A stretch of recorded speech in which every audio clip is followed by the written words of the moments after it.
उर्मिला माधोपुर गांव में रहती थी। उसके पास पारो नाम की एक पालतू गाय थी। पारो उर्मिला के साथ पिछले कई सालों से है।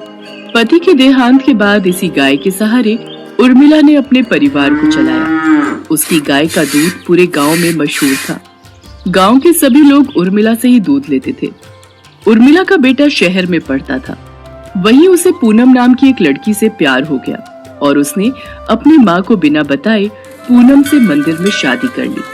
आज वो गांव वापस आने वाला था। उर्मिला बहन, 2 किलो कर देना दूध। 1.5 किलो मुझे भी देना। क्या बात है उर्मिला बहन, आज तो तुम बड़ी खुश दिखाई दे रही हो। बात ही खुशी की है सरोज बहन, आज मेरा बेटा गांव वापस आ रहा है। बस जल्दी जल्दी काम निपटा कर उसी के लिए बढ़िया बढ़िया पकवान बनाऊंगी। पता नहीं शहर में उसे क्या खाने को मिलता होगा और क्या नहीं। अच्छा तो ये बात है, चलो बहुत बढ़िया हुआ। कब से बेटे के बिना अकेले रहते रहते तुम उदास हो गई हो। अब वो आ जाएगा तो तुम्हारे साथ काम में भी मदद कर देगा। हाँ वो तो है। अरे आ रही हूँ पारो, तू क्यों आवाज लगा रही है? मैं जानती हूँ तू भी सूरज का नाम सुनकर बहुत खुश हो रही है। रुक, मैं अभी तुझे चारा डालती हूँ, फिर तो सूरज ही तुझे खिलाएगा। उर्मिला की गाय पारो अपनी आवाज में उससे बातें कर रही थी, मानो वो भी सूरज के आने की खुशी मना रही हो। शाम के समय सूरज आ जाता है, पर अपने बेटे के साथ बहू को देखकर उर्मिला को बहुत बुरा लगता है। माँ तुम नाराज मत हो, सब कुछ बहुत जल्दबाजी में हुआ। पूनम के पिताजी की तबीयत ठीक नहीं थी और वो चाहते थे कि हम ये शादी जल्दी से जल्दी कर लें, इसलिए मैं आपको बता ही नहीं पाया। पर अब मैं आपके साथ ही रहूंगा, आप चिंता मत करो। और माँ पूनम बहुत अच्छे स्वभाव की पढ़ी लिखी लड़की है, आप एक दूसरे को आसानी से समझ जाओगे। ठीक है, देखती हूँ वो मुझे कितना समझती है। गांव के रहन सहन और शहर के रहन सहन में बहुत फर्क है बेटा। उर्मिला की तरह पूनम घर के कामकाज नहीं कर पाती थी। उसे तो घर का कोई भी काम करना नहीं आता था। सूरज, तुमने मुझे कहाँ लाकर पटक दिया है? मुझसे ये घर के काम नहीं होते। हमें शहर वापस चलना चाहिए। उस गाय का गोबर साफ करो, उसे चारा डालो, उसे नहलाओ, घर की लीपा पोती करो। ये सब करके तो बदबू के मारे मेरा बुरा हाल हो रहा है। ऊपर से तुम्हारी माँ को माँ जी का नाटक करते हुए लहसुन प्याज ही काटती रह जाओ। कैसी बातें कर रही हो पूनम? यहाँ पर सारा कामकाज बना हुआ है।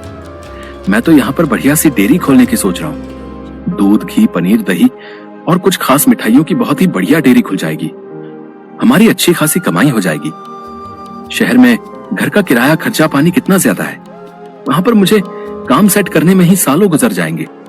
और जहां पर मेरा अपना खुद का घर का काम है, हम शहर में क्या करेंगे? तुम्हें पता भी है हमारी गाय का दूध पूरे गांव में मशहूर है।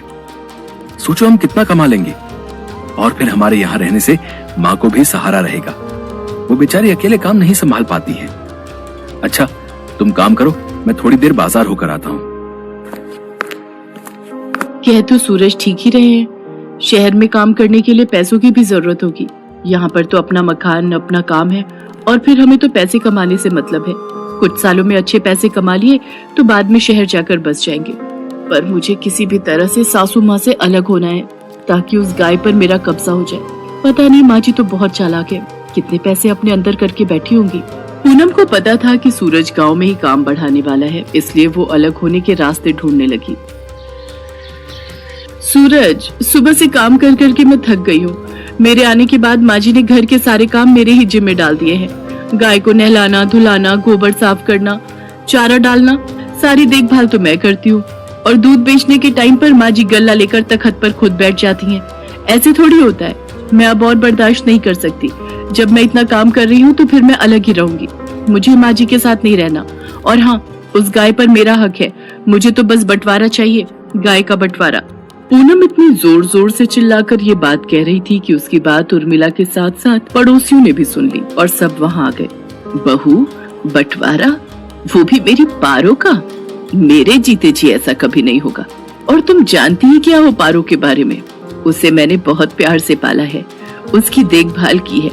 तुम मेरी पारो को एक दिन भी रख कर तो दिखाओ, वो तुम्हारे साथ एक दिन भी नहीं रहेगी। हाँ हाँ, इस गाय की देखभाल मैं कर लूंगी, आप उसकी चिंता मत करो। पर एक शर्त है, आप बीच में दखलंदाजी नहीं करोगी। मैं जैसी मर्जी गाय की देखभाल करूं, आप उससे दूर रहोगी। सूरज, अगर आज बंटवारा नहीं हुआ तो मैं तुम्हें छोड़कर शहर चली जाऊंगी। माँ, अगर पूनम चाहती है तो आप उसे गाय दे क्यों नहीं देती?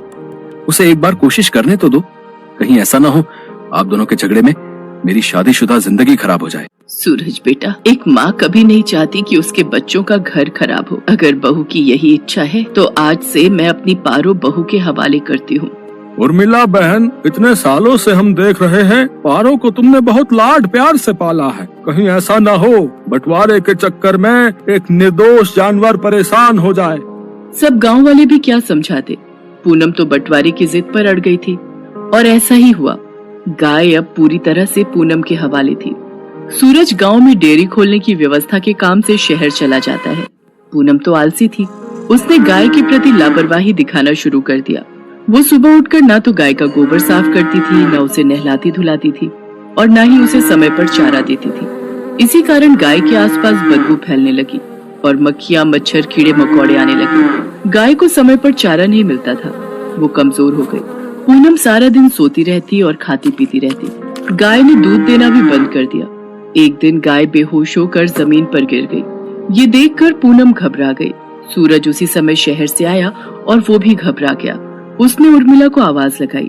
उर्मिला दौड़ती हुई अपनी पारो के पास आई और बिलख बिलख कर रोने लगती है। पारो, पारो उठ, देख देख, मैं तुझे आवाज लगा रही हूँ। पूनम, पारो की देखभाल की जिम्मेदारी तुमने ली थी ना, फिर उसका ये हाल कैसे हो गया? मुझे माफ कर दो सूरज, गलती मेरी ही है। मेरे कारण पारो आज इस हालत में है। मैं सचमुच माँ जी की तरह पारो की देखभाल नहीं कर सकी। माँ जी, मुझे माफ कर दीजिए। उर्मिला दौड़कर चारे के पास जाती है और चारे को उठाकर पारो के आगे रखती है। पारो को उर्मिला के स्पर्श का एहसास होता है। वो थोड़ा सा हिलती है। ये देखकर सब खुश हो जाते हैं। उर्मिला अपने हाथों से पारो को चारा खिलाती है। पारो खुशी खुशी ढेर सारा चारा खा लेती है, मानो वो कब से उर्मिला के हाथों से ही चारा खाना चाह रही थी। पूनम को अपनी गलती का एहसास हो जाता है और वो उर्मिला से माफी मांगती है। कुछ दिनों में पारो फिर से ठीक हो जाती है। अब सूरज ने भी गांव में एक बड़ी डेयरी खोल ली थी। धीरे धीरे सब कुछ ठीक हो जाता है और दोनों सास बहू मिलकर पारो की देखभाल करने लगती है। पारो भी अब बहुत खुश थी।